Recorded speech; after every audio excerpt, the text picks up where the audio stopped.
And moving forward to the Punch newspaper for this morning, investigations uncovers who plotted Tinubu's outside. This cause blamed low generation as grid collapses third time. Tinubu proposes 110 Court of Appeal justice. Presidency downplay Tinubu's stumble, says Takei visit on course. Wike threatens workers as court orders strike suspension. And also, show-arrest trials. Court admits a mockery clips calling Tinubu drug lord. And also, 197 women, girls killed in gender-related violence in 2025. And also, suspected internet fraudster arranged for $7,000 romance scam. And those are the stories that made it to the front page of the Punch newspaper for this morning, the 28th of January, 2026.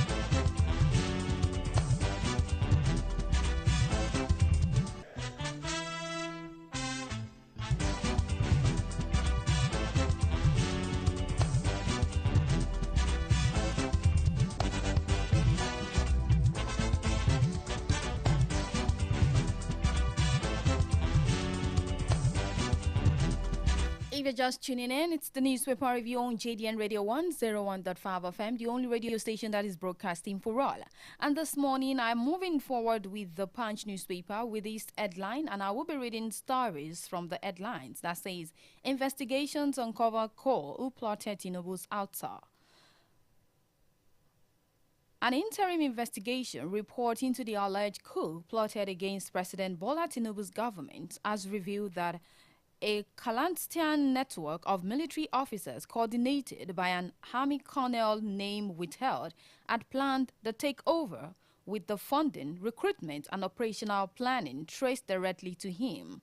It was reported on Tuesday indicated that army officers who repeated failures in promotion reportedly fueled his disaffections, mobilized like-minded officers across the Army, Navy and Air Force, assigning them to survey critical national installations, including the presidential villa, major barracks and international airports.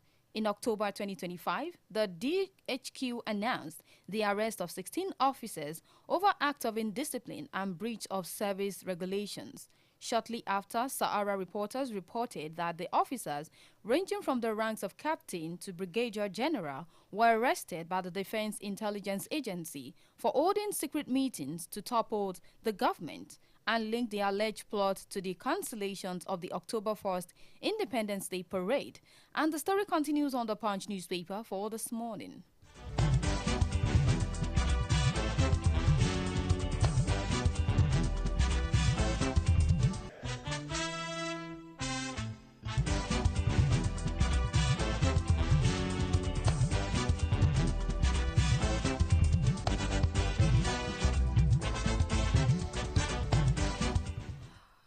I have this headline from the Punch newspaper that says, Discuss blame low generation as grid collapses third time.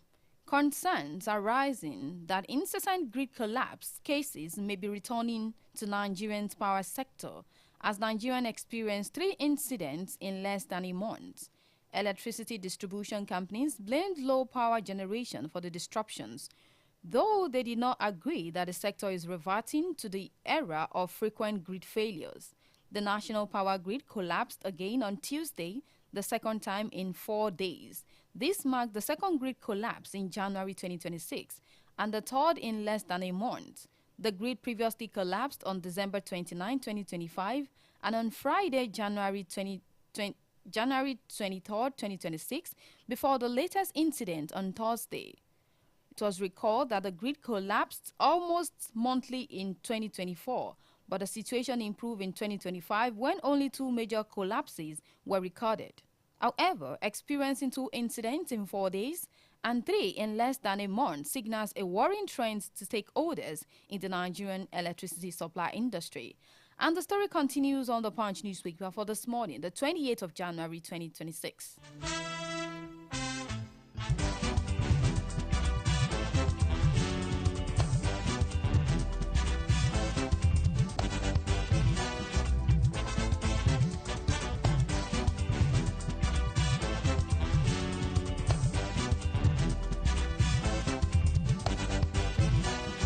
And moving forward with this headline that says Tinubu proposes 110 courts of appeal justice.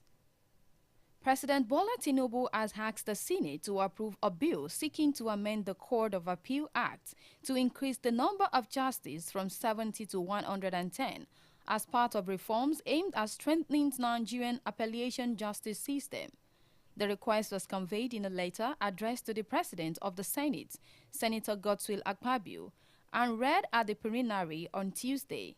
According to the President, the proposed amendments are intended to enhance the institutional capacity, efficiency, and effectiveness of the Court of Appeal in line with constitutional provision and emerging realities within the justice sectors. He said, the central features of the bill is the expansions of the court bench to cope with rising case loads and operational pressures. And the story continues on the Punch newspaper for this morning.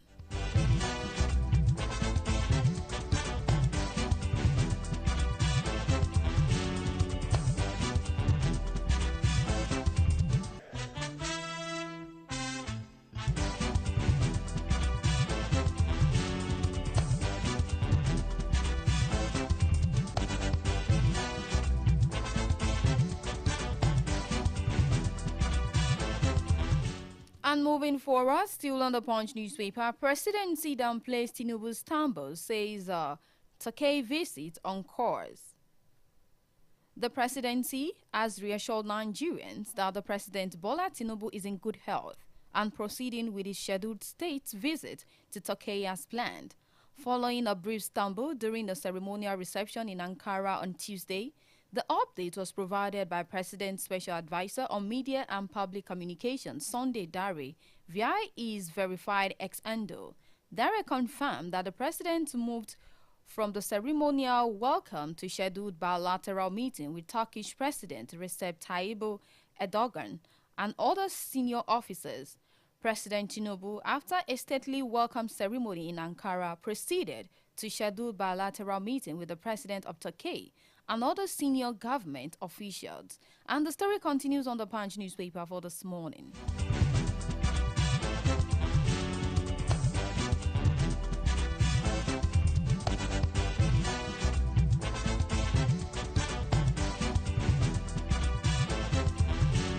If you're just tuning in, it's still the newspaper review on your dial 101.5 FM, JDN Radio, and I'm still on the Punch newspaper for this morning, the 28th of January 2026. And this headline says, Wike threatens workers as court orders strike suspension. The Minister of Federal Capital Territory, Nelson Wike, on Tuesday warned striking staffs of the Federal Capital Territory administration to return to work immediately or face legal actions, following a National Industrial Court ruling ordering an end to the strike that has disrupted public service in Abuja for over a week. Briefing journalists shortly after the court decisions, Wike insisted that the rule of law must prevail and accused political actors of exploiting the industrial actions for motives unrelated to workers' welfare. The administration was already in the process of mediation when some politicians hijacked the strike, he said, adding that several of the workers' demands were frivolous and either unreasonable or already addressed. Wike said the FCTA approached the court after determining that the strike has been hijacked by politicians, despite the ongoing dialogue and attention to a substantial number of workers' concerns. He highlighted the administration's effort to support staff welfare, including salary payments and reforms within the civil service. The minister disclosed that more than 12 billion naira has just been approved for the payment of January salaries to Federal Capital Territories workers, describing the move as evidence of the government commitment to its workforce. And the story continues on the Punch newspaper for this morning.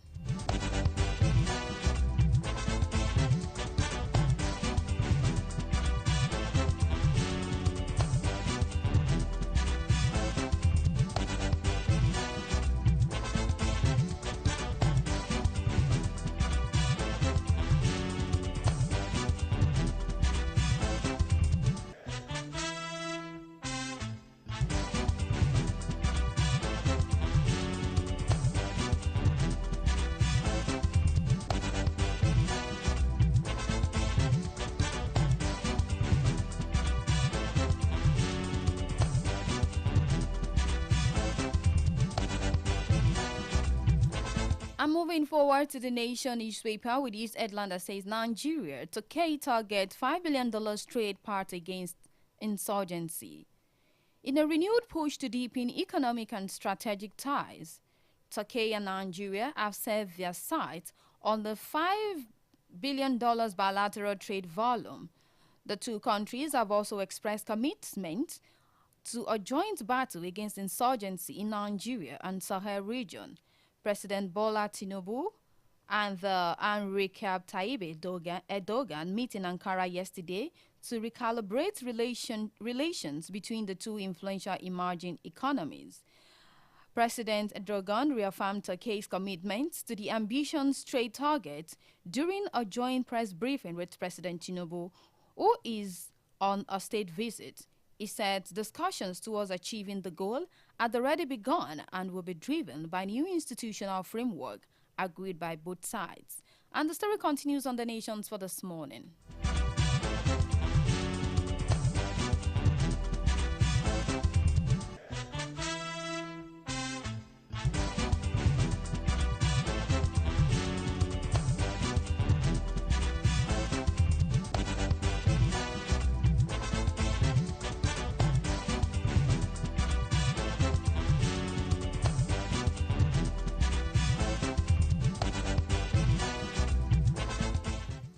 Alright, I'm still on the Nation with this headline. Mutfang's defections reaffirms APC as truly national party, says Shatima.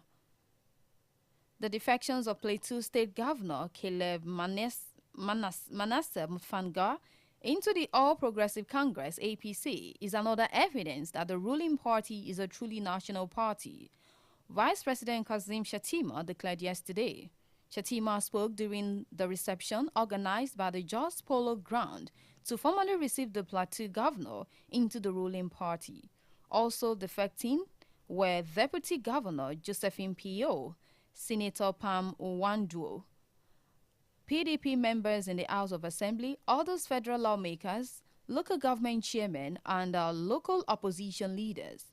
The event, which made Mutfanga the 29th governor of the party, was witnessed by key leaders of the party, including National Chairman Netayawo Yowatada, who presented him with the party's flag and the broom symbol. Leaders of the National Assembly, led by Senator President Godswill Akpabio and House Speaker Tajuddin Abbas, governors of the party led by the chairman of the Progressive Governors Forum, Ob Uzodinma of Imo State, were on hand to receive Mutfanga. And the story continues on the Nations for this morning.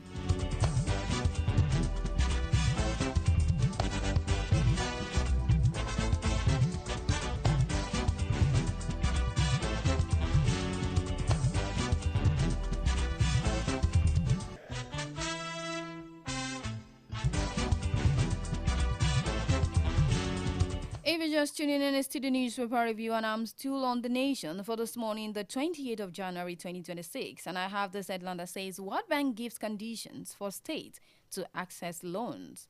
For state to access World Bank assisted human capital opportunity for prosperity and equity funds, they must make details of their education and primary health care contract public. The condition, says the Federal Ministry of Budget and Economic Planning, is to ensure transparency in the disbursement of the funds by all beneficiaries. The disbursement details must be posted on their website every 3 months and published 30 days after the end of each quarter. Besides, independence checkers will visit the state website to see if the public can track how disbursed funds are spent. National coordinator of the Hope Governor program, AISHAT, Azan, explained in a statement yesterday that the requirements are to ensure that every kobo is spent openly to help Nigerians. The information is to be published includes the project name, the office giving the contract, the date, the contractor's name, and the amount. Azan said, for states using manual system, checkers will review big contracts. For those using computers, every step of the process must be recorded online for the public to see. States must also publish a simple citizens budget. By February 28, 2026, the budgets must show where money comes from and exactly how much goes to local schools and health centers. And the story continues on the Nations for this morning. And as you know that we want you to be part of the newspaper review on JDN Radio 101.5 FM. And you know the number to call in few minutes and just give us your opinion about any headlines that you feel you want to add one or two to. You can call 07048 001015 or 08022102163. 07048 001015 or 08022102163.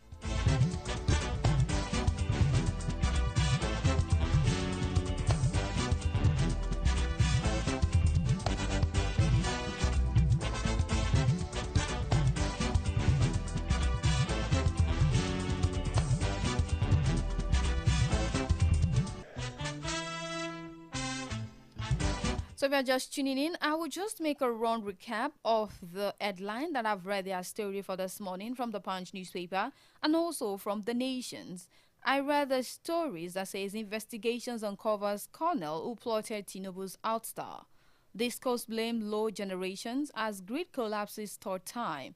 And I read stories that Tinubu proposes 110 Court of Appeal justice. Hello.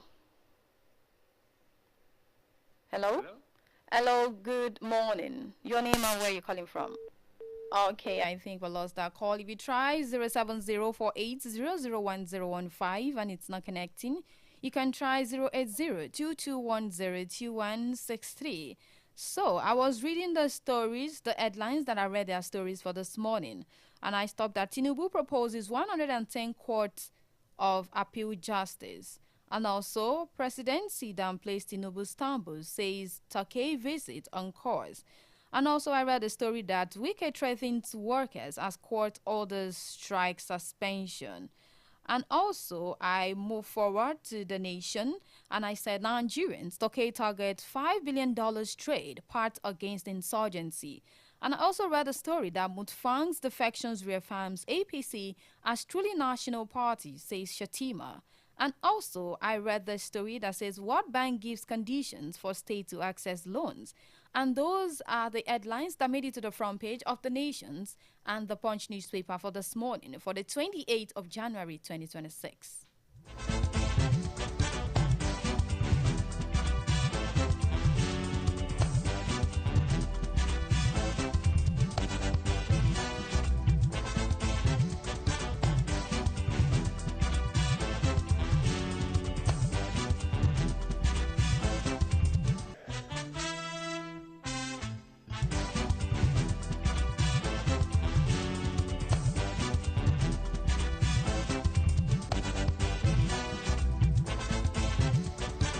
All right, and on for the newspaper review this morning on JDN Radio 101.5 FM. We'll be calling it a wrap. As you know that the newspaper review will be coming in Yoruba language segment in Af'Oni Iroyin. Will be coming up shortly, so do not take it away from that dial. So if you have one or two things you want to say on the headlines that you read, everything will be translated in Yoruba language and you will be part of the conversation.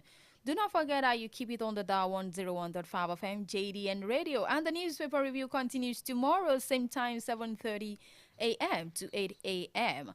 Until I see you again in the afternoon, 3 to 4 p.m. on Travel with Ease. Do not forget to take it away from that dial. Do not take it away. Just put it on the dial and let it be on 101.5 FM. I remain Abiodun Samson.